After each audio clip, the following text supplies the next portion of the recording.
তো যারা 2024 সালে উচ্চ মাধ্যমিক দর্শন পরীক্ষা দেবে এবং লিখিত পরীক্ষা যদি 100% নাম্বার পেতে চাও, প্রত্যেকটা প্রশ্নের সঠিক উত্তর যদি করতে চাও, তাহলে আমি এখন যে লজিকের ক্লাসটা করাচ্ছি সেটা তোমরা মন দিয়ে করো।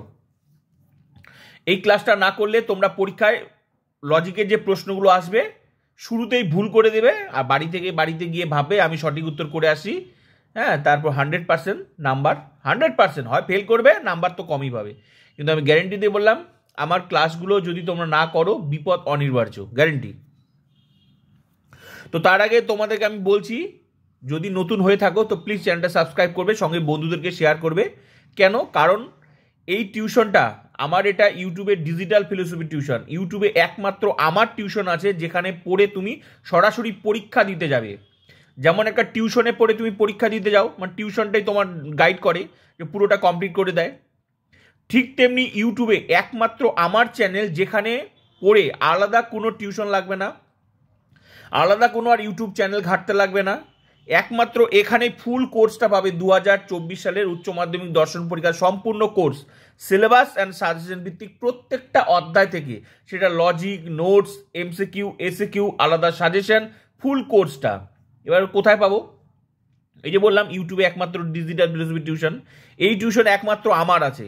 এটা তোমরা প্রোফাইল ভিজিট করবে, প্রোফাইলটাতে ক্লিক করে দেখবে যে ওখানে প্লেলিস্ট একটা অপশন আছে, একটা ভিডিওস অপশন আছে, প্লেলিস্টে গিয়ে প্রত্যেকটা যুক্তি থেকে আরোমূলক দোষ 12টা অধ্যায় সিরিয়ালি সাজানো আছে। যেভাবে তোমরা টিউশনে গিয়ে নোট খাতা করেছিলে না, সেরকমই এখানে সুন্দর করে সাজানো আছে। যুক্তি, বচন অধ্যায়, বচনের বিরোধিতা, যুক্তি থেকে যতগুলো ক্লাস হয় সব করে দিয়েছি। ক্লাস মানে কি এমন নয় যে এখানে শুধু বুঝিয়ে দিলাম বাকিটা তোমরা নিজেরা করে নিও, বাকিটা অন্যান্য চ্যানেলে করে, সেটা না।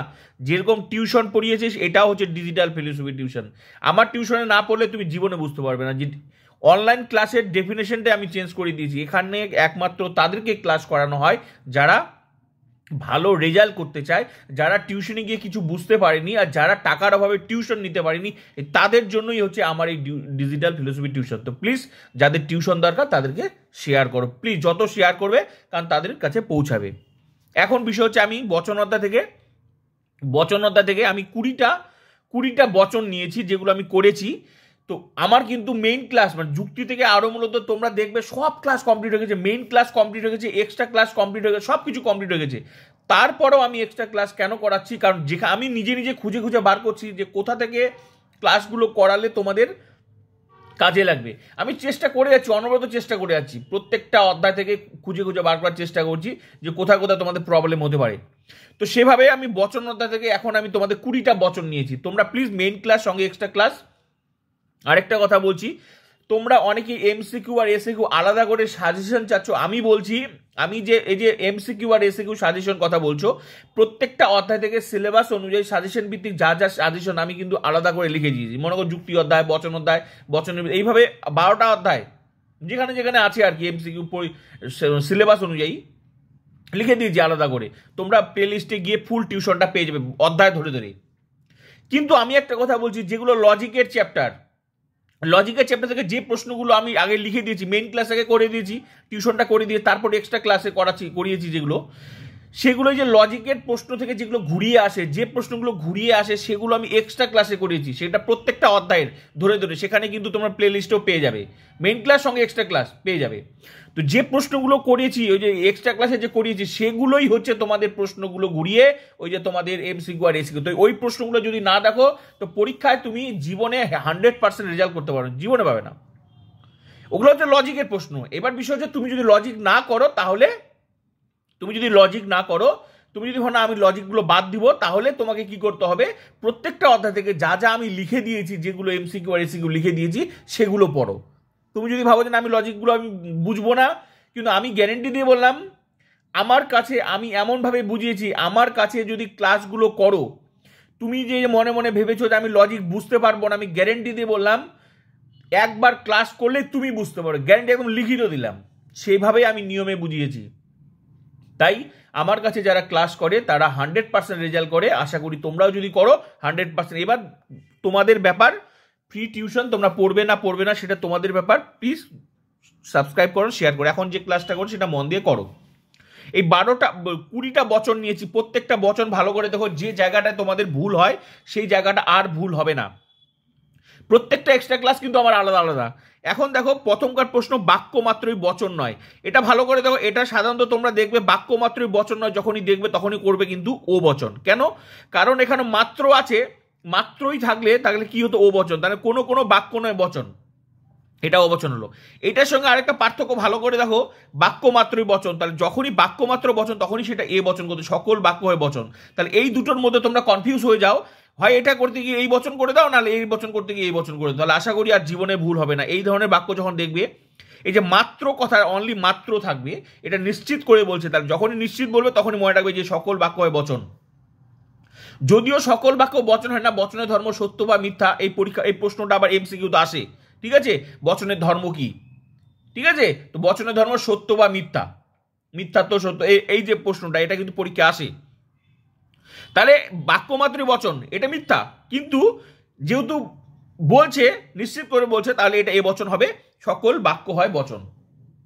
তাহলে এটা এ বচন, মাত্র যখন থাকবে তখন এটা নিশ্চিত করে বলতে হবে সেটা এ বচন। এখানে উদ্দেশ্য বিধ চেঞ্জ হবে না, সেটা কখনো তো কেবলমাত্র শব্দটা থাকবে। সেটা আমি আগের এক্সট্রা ক্লাসে করেছি, এখনকার এক্সট্রা ক্লাসটা একদম আলাদা, তো ওই ক্লাসগুলো করে নেবে। আর বাক্য মাত্রই বচন নয়, যখনই এটা এরকম থাকবে তখনই মনে রাখবে সেটা ও বচন। কারণ এই এ বচনের সাথে যদি নাবাচক শব্দ নাবাচক থাকে তাহলে সেটা কিন্তু ও বচন হয়ে যায়। কারণ এ বচনের নিয়মের সাথে নাবাচক থাকলে সেটা ও বচন হয়ে যায়। তাহলে মাত্র বাক্য মাত্রই নিশ্চিত করে বলছিল, নিশ্চিত করে বলে এ বচন হয়ে যেত, যেহেতু নাবাচক থাকলে তাহলে ও বচন। তাহলে বোঝা গেল তো কখন এ বচন হবে, কখন ও বচন হবে। নেক্সট, সৎ লোক আছে, এই যে সৎ লোক নেই, এই যে সৎ লোক নেই, তো যখনই নেই বলবে, সৎ লোক নেই মানেই বুঝে যাবে সেটা ই বচন। তাহলে কোনো লোক নয় সৎ ব্যক্তি বা সৎ, ই বচন। একই শব্দ, তোমাদের এগুলোই ভুল হয়, ভালো করে তখন নেই বললে ই বচন হয়ে যাবে। আবার একই শব্দ, মনে করো তুমি এটা প্র্যাকটিস করেছো, এটা ভুলে গেছো প্র্যাকটিস করতে, কিন্তু এই প্রশ্নটা যখন এইভাবে দিবে তখন তুমি পারবে না, তখন ভাবে এটাই করে দেবো। তোমাদের মধ্যে অনেকেই আছে যে যেটা করেছো সেটাই ভাবেছো। তো ভালো করে দেখো, এটা কিন্তু সৎ লোক নেই, আর যখন বলে আছে তখন কি হয়ে যাবে? আই বচন। আছে মানেই বুঝে যাবে সেটা আই বচন। তাহলে কোনো কোনো লোক হয় সৎ ব্যক্তি। ক্লিয়ার হয়ে গেল? তাহলে যখনই নেই বলবে, নেই মানে এই নেই কারটা নিয়ম, কোনো নয়, কখনো নয়, কিছু নয়, এই নেই, এই যে প্রত্যেকটা বচনের নিয়মগুলো শুরু তো আমি কিন্তু আমার মেইন ক্লাসে দেখবে করে দিই, এক্সট্রা ক্লাসে করিয়ে দিয়েছি।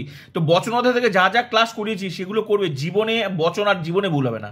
আর এই বচনগুলো যদি তোমরা না করো, তাহলে এই যে তোমাদের ফিলোসফিতে যত লজিকগুলো আছে, এই যে নিরপেক্ষ ন্যায়, অমাধ্যম অনুমান, এই যে চ্যাপ্টারগুলো আছে, হ্যাঁ, এই যে চ্যাপ্টারগুলো আছে, তারপর বচনতা, এই যেগুলো প্রত্যেকটা তো বচন রিলেটেড। যদি এই বচনটাই ভালো করে না শিখো, তো শুরুটাই ভুল করে দেবে, তারপর যত নাম্বার আছে সব জিরোতে জিরো পেয়ে যাবে। শুরুটাই যদি ভুল হয় নিশ্চয় তারপর একটা ভুল চলে যাবে। যেমন আবর্তনে বিবর্তন, বিবর্তনে আবর্তন, যেমন নিরপেক্ষ নয়, যদি বচনগুলো ঠিকঠাক না করো তাহলে তখন গোল্লা পেয়ে যাবে। তাহলে কি তোমাকে বচনটা যদি ভুল করো তো ব্যাস গেল। এই জন্য আমি বলছি আজকের এই ক্লাসটা ভীষণ গুরুত্বপূর্ণ, সঙ্গে বাকি যে ক্লাসগুলো করেছি বচনটা থেকে ভালো করে করো, জীবনে ভুল হবে না। প্রত্যেকটা ক্লাস আমি সেইভাবেই করিয়েছি, আজকের ক্লাসটা দেখো একদম আলাদা। তাহলে সৎ লোক নেই বলে কি হবে? ই বচন, আর থাকলে কি হবে? আছে বলে আই বচন। তাহলে কোনো কোনো লোক হয় সৎ ব্যক্তি। চলো নেক্সট ক্লাস বলি। নেক্সট চারটা হলো, এবার হচ্ছে পাঁচটা। এই যে রবীন্দ্রনাথ কবি, যখন দেখবে রবীন্দ্রনাথ কোনো নাম থাকলে আর হেবাচক থাকলে মনে রাখবে সেটা এ বচন হয়। তাহলে সেক্ষেত্রে সকল দিবে না কি রবীন্দ্রনাথ হন কবি। এখানে রবীন্দ্রনাথের যে কোনো নাম হতে পারতো, যাই হোক, নাম আর হেবাচক থাকলে সেটা এ বচন হয়, রবীন্দ্রনাথ হন কবি হবে। যখন নামের সাথে আবার নাবাচক থাকবে মনে রাখবে সেটা ই বচন হবে। কারণ রবীন্দ্রনাথ কবি নন, তাহলে রবীন্দ্রনাথ নন কবি। এখানে মনে রাখবে এখানে কিন্তু শুরুটা দেওয়া যাবে না, যেমন এ বচনের শুরুটা সকল, ই বচনের শুরুটা কোনো, এগুলো দেওয়া যাবে না নামের ক্ষেত্রে আর জায়গার ক্ষেত্রে। ক্লিয়ার? নেক্সট হচ্ছে মানুষ মদ্যপান করে। এই যে মানুষ মদ্যপান করে, এই যে মানুষ মদ্যপান করে, তার মানে এখানে বলছে করে মানে কি? সবাই তো না, কিছু কিছু করে। এই যে কিছু কিছু শব্দগুলো এখানে লুকিয়ে আছে, তাহলে এই ধরনের শব্দ যখন থাকবে তখন মনে রাখবে এগুলো মানুষ মদ্যপান করে, তখন মনে রাখবে এটা কিন্তু আই বচন হবে। তাহলে কি কোনো কোনো মানুষ হয় এমন যারা মদ্যপান করে, যারা বলতে কিছু কিছু মানুষ যেহেতু করে এখানে যারা দেওয়া যাবে, ঠিক আছে? তাহলে কোনো কোনো মানুষ হয় এমন যারা মদ্যপান করে, আই বচন। সেম শব্দ নাবাচক থাকলে কি হয়ে যাবে? দেখো ও বচন হয়ে যাবে। মানে এটার মধ্যে কনফিউজ হয়ে যাবে তোমরা। তাহলে মনে রাখবে মানুষ মদ্যপান করলে আই বচন হবে, আর মানুষ মদ্যপান করে না, এই যে করে না তার মানে কিছু কিছু করে না। এই কিছু কিছুর সাথে আই বচনের নিয়মটা কি ছিল? কোনো কোনো, কিছু কিছু, অধিকাংশ, বেশিরভাগ, প্রায়, সাধারণত, শতকরা, পার্সেন্টেজ, এবং বাক্যটা হেবাচক থাকলে কি হতো? আই বচন হতো। ওই সেম শব্দ যদি নাবাচক থাকে তাহলে ও বচন হয়ে যায়। তাহলে মানুষ মদ্যপান করে না, তার মানে কিছু কিছু লোক করে না, তো কিছু কিছু না, কিছু কিছু সাথে নয় আছে, লুকিয়ে আছে, তাহলে এটা ও বচন হয়ে যাবে। তাহলে কোনো কোনো মানুষ নয় এমন যারা মদ্যপান করে। ক্লিয়ার হয়ে গেল দুটার মধ্যে পার্থক্য? ক্লিয়ার? আশা করি মনে রাখবে এরকম থাকলে আই বচন আর এরকম থাকলে ও বচন। এবার চলো নেক্সট, এই যে মানুষ ও পশু কি এক, মানুষ ও পশু কি এক, যখন এই মনে রাখবে প্রশ্নবোধক চিহ্ন, যখনই কোনো বাক্যের মনে রাখবে প্রশ্নবোধক চিহ্ন থাকবে তখন মনে রাখবে তুমি যে উত্তরটা দিবে, তুমি যে উত্তরটা সেটাই হবে বচন। মানে মানুষ ও পশু কি এক, তুমি উত্তর কি দিবে? উত্তর না। তাহলে না মানে কি? তাহলে কখনোই না, তুমি তো বলবে না কখনোই না, তো কখনোই না এটা কার শব্দ? যেটা যার যে বচনের নিয়ম সেটাই হবে বচন। তাহলে কখনোই না, তুমি বলবে কখনোই না, হতেই পারে না, তাহলে হতেই পারে না যে কখনোই না, এটা কার নিয়ম? ই বচনের নিয়ম। কোনো নয়, কখনোই নয়, কিছুই নয়, নেই, এই জাতীয় শব্দ কোথায় থাকে? ই বচন। বচনের মেইন ক্লাসগুলো দেখবে নিয়মগুলো সুন্দর করে লিখে দিয়ে ধরে দেবে, প্রত্যেকটা ক্লাস আলাদা আলাদা, তোমরা প্রত্যেকটা ক্লাস করবে, ঠিক আছে? তাহলে বলছি, তাহলে এই ধরনের যখন শব্দ থাকে উত্তর কি হবে? না। না দাঁড়ানি কোনো মানুষ নয় পশু, ই বচন। ক্লিয়ার হয়ে গেল? পশু ও পাখি কি এক? একই প্রশ্ন, পশু ও পাখি কি এক?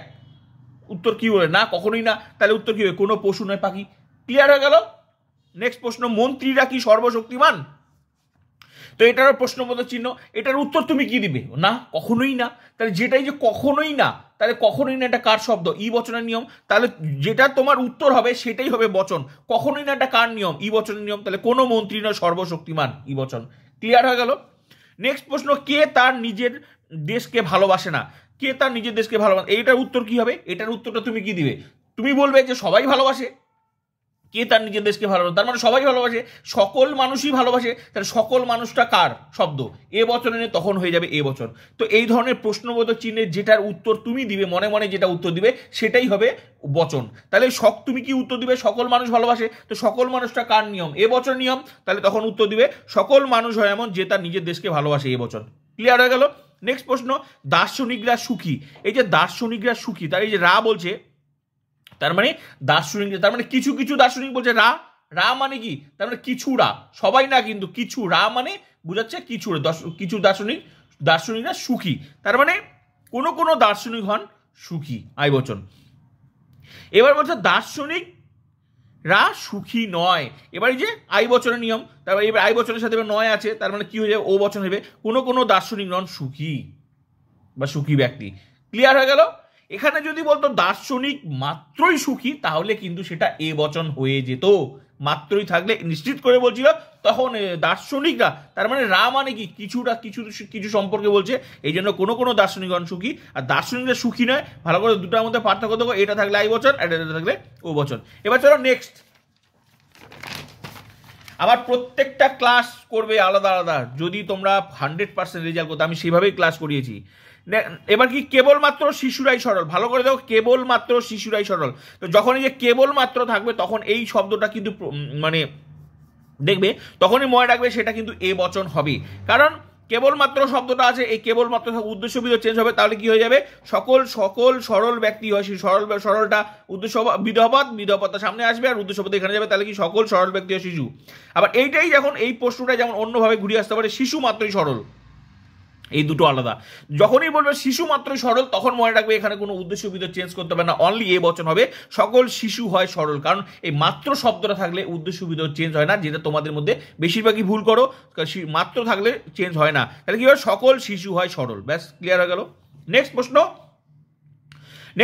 বৃত্তাকার বর্গক্ষেত্র নেই। তাহলে এই যে নেই, বৃত্তাকার বর্গক্ষেত্র, যখনই বলবে নেই, নেই মানে কি? ই বচন হয়ে যায়, কোনো বৃত্তাকার নেই, কোনো বৃত্তাকার নয় বর্গক্ষেত্র। নেক্সট প্রশ্ন, এবার যদি বলে বৃত্তাকার বর্গক্ষেত্র আছে, এই যে আছে আর নেই এর মধ্যে পার্থক্য ভালো, আছে বললে কি হয়ে যাবে? আই বচন। তাহলে কোনো, এই যে সরি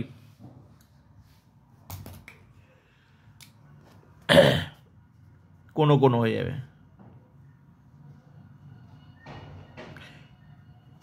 কোনো কোনো বৃত্তাকার হয় বর্গক্ষেত্র।